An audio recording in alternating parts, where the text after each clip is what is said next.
খানাকুলে তৃণমূল কংগ্রেস বহুদিন আগেই পায়ের তলার মাটি হারিয়েছে। খানাকুলে তৃণমূল কংগ্রেস সন্ত্রাসের পন্থাটা বেছে নিয়েছিল। 2019-এ ভারতীয় জনতা পার্টির লড়াকু কার্যকর্তা সুদর্শন প্রামাণিক, তার কি অপরাধ ছিল? তিনি 15ই আগস্ট জাতীয় পতাকা উত্তোলন করতে গিয়েছিলেন। সেই জন্য তাকে গলা কেটে তৃণমূলের জল্লাদ বাহিনীরা খুন করেছিল। আজকে সেই সুদর্শন প্রামাণিকের যে শহীদ বেদি ছিল, সেই শহীদ বেদির পতাকা ভেঙে দেয়, শহীদ বেদিতে লাথি মারে তৃণমূলের নেতারা। পুলিশ নীরব দর্শকের ভূমিকা ধারণ করেছে। যে তৃণমূলের দুষ্কৃতীরা এই ধরনের কাণ্ড ঘটিয়েছে তাদেরকে এখনও অ্যারেস্ট করা হয়নি। আমাদের কেন্দ্রীয় সভাপতি নিতিন নবীনজির ছবি পর্যন্ত ছিঁড়ে দেওয়া হয়েছে, আমাদের অমিত শাহজির ছবি ছিঁড়ে ফেলে দেওয়া হয়েছে, বিভিন্ন জায়গায় পোস্টার ফ্ল্যাগ ছিঁড়ে ফেলে দেওয়া হয়েছে। খানাকুল বিধানসভার নতিপুর 2 নম্বর অঞ্চলের নতিপুর বাজারে।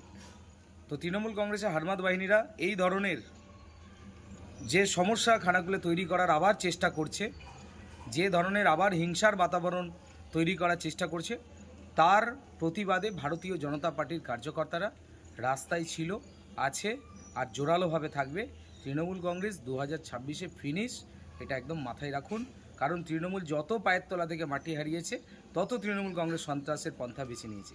আজকেও তৃণমূল কংগ্রেস একই ধরনের কাজ শুরু করেছে। আর যারা এই ধরনের কাজটা করেছে, পঞ্চায়েত নির্বাচনে এরাই আমাদের ভারতীয় জনতা পার্টির কার্যকর্তাদের ওই বিহারীলাল বুথে গুলি চালিয়েছিল। আমাদের ভারতীয় জনতা পার্টির এক কার্যকর্তার কানের এই সাইড দিয়ে গুলিটা ঢুকেছিল আর একটা সাইড দিয়ে বেরিয়ে গিয়েছিল, কোনো রকমে তার প্রাণ বেঁচেছে। আজকে পুলিশ তাকে ধরতে গিয়েও ছেড়ে দিয়েছে। তৃণমূলের জেলার নেতারা আসছে, জেলার যুব সভাপতি পলাশ রায় ওই যে হারমাদ নেতাটা আছে তাকে নিয়ে ঘুরে বেড়াচ্ছে, যে গুলি চালিয়েছিল তাকে নিয়ে ঘুরে বেড়াচ্ছে, আর তাকে নিয়ে ওই এলাকায় সন্ত্রাসের বাতাবরণ তৈরি করার চেষ্টা করছে। তো এর প্রতিবাদে ভারতীয় জনতা পার্টি ইঞ্চিতে ইঞ্চিতে লড়াই করবে। এই ঘটনার সঙ্গে তৃণমূল কংগ্রেস কোনোভাবেই জড়িত নয়। এই ধরনের অপসংস্কৃতি খানাকুলে বিজেপি আমদানি করেছে। আমরা 15 বছরের সরকারের রিপোর্ট কার্ড আমরা মানুষের কাছে পৌঁছে দিচ্ছি, মানুষের কাছে তুলে ধরার চেষ্টা করছি।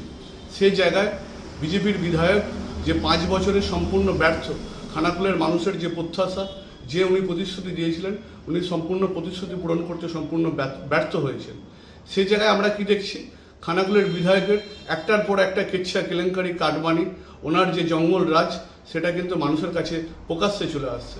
সেই জায়গা থেকে মানুষের দৃষ্টি ঘোরানোর জন্য নিজেরা এই ধরনের ঘটনা ঘটিয়ে নিজেদেরকে প্রাসঙ্গিক করার চেষ্টা করছে।